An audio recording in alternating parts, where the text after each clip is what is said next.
Hi, this is Barbara Modi, and I'm in my sewing room, and I've been thinking that I have spent 50 years really trying to perfect techniques that made sewing easy and stress-free for me. And I decided I'm just going to start randomly sharing those things, and hopefully you'll find something that will solve a problem for you. If you like this approach, please like me or leave a comment so I can know that you are interested in these short little technical videos. One of the things that I want to talk about today are accessory feet. One of the differences between modern sewers or sewists and the women who sewed so much in the past is we have been told it's all about a very complicated and sophisticated sewing machine for good results. And earlier sewists, working with often just a straight stitch machine, sometimes a treadle machine, did far more sophisticated things with their sewing machines than we do, than perhaps we're able to do, with more accuracy because they used accessory feet. And this is a ruffler.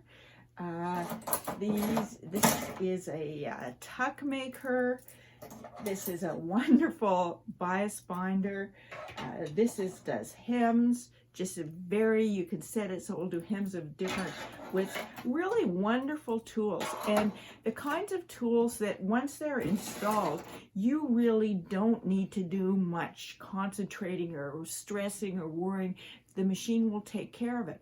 And I think that often we are told we need to upgrade our machines, where in fact I think we need to go deeper into the machines we have and use the accessories. So one I want to talk about is my favorites here today is the edge stitch foot, which is a foot that really allows you to put stitches really close to the edge. And I think often when you're told to top stitch around a collar, a detail, around a binding for a neckline, often we go with a presser foot distance width, or we try to eyeball it, and then often it'll go a little wiggly. And one of my rules is if it goes wiggly and you make a mistake, it will always happen in center front. And it's a really difficult thing to do. And I would like to show you a foot that basically your mind can wander and it will do it for you. So that's what I want to demonstrate today, an edge stitching foot. It's amazing. Everyone should have one. Okay, let's get started. Okay, so here we are at the machine, and this is an edge stitching foot. Now, the one for your machine might not look the same. This is an older machine, 50-year-old machines. I like sewing on old sewing machines. Snap-on feet might look slightly different, but they will all have a common feature that's really important, and that is some kind of a ledge. You can see it at the front there, see it at the side, and at the bottom. You can see that makes kind of a curve, and that is so handy because you can get the edge of the fabric butted right up against there, and it really can't go anywhere. It can't wobble, it can't go crooked, and it will give you that nice clean stitch really close to the edge. And I think that's important to not get into a default of always using the presser foot distance from the edge, because you don't, it's sometimes hard to control and it's hard to get it straight, but also, particularly as the fabrics get thinner or finer, it just doesn't look as professional. So with the edge stitching foot, I actually top stitch the edge of this knit collar, and I'm probably incapable of going around that without any mistakes. But with the edge stitching foot, I could put it on, and I really almost didn't need to think about it. In fact, I'm almost certain my mind was wandering at the time, but my mind was wandering, but the fabric wasn't. And this is another thing many of you will recognize, the job where you have to turn down a knit binding and top stitch it in place from the right side. Again, that looks so professional. And all I did there was fold it over, put a few pins, and just feed it through.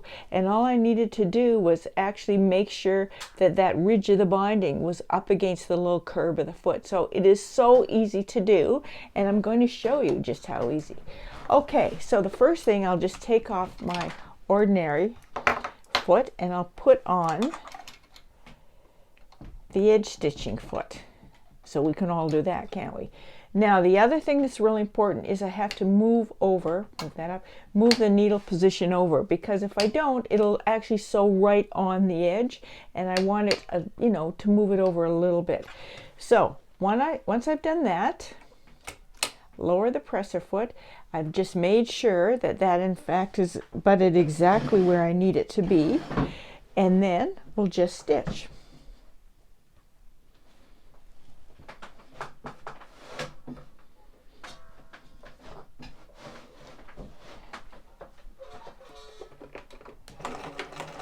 Actually, a pro tip, if you turn the machine on, it sews better.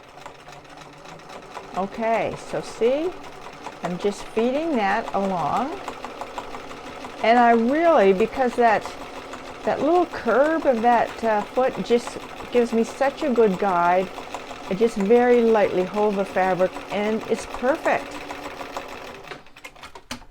And that is all there is to it. So, isn't that cool? One of my best lower your sewing stress level tricks, and I think everybody should have one of these. Okay, talk soon. Thank you.